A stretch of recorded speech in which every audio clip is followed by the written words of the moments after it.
আজকে আমি রাতে খাওয়ার জন্য ভুট্টা সিদ্ধ করতে আছি। যে বর্তমানে জিনিসপত্র যেভাবে দাম বেড়েছে, 1 কেজি আলুর দাম প্রায় 80 টাকা। আর নতুন আলু তো অনেক দাম বেশি, 150 টাকা, 120 টাকা, 110 টাকা, 100 টাকা। আসলে গরিব মানুষগুলো যে কীভাবে খেয়ে পরে বেঁচে থাকবে, এই জিনিসটা আমরা যদি সকলে যদি না ভাবি, তাহলে ভবিষ্যৎ প্রজন্ম আরও অনেক কঠিন বিপদের সম্মুখীন হবে। কারণ হচ্ছে, এভাবে যদি জিনিসপত্রের দাম বাড়তে থাকে, মানুষের ক্রয় ক্ষমতার বাইরে সব কিছু চলে যাচ্ছে।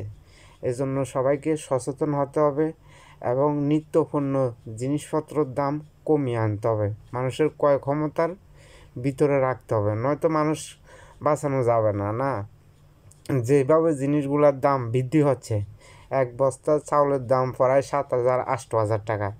কয়জনে এভাবে খেতে পারবে? 7-8 হাজার টাকা দিয়ে এক বস্তা চাল, 50 কেজি।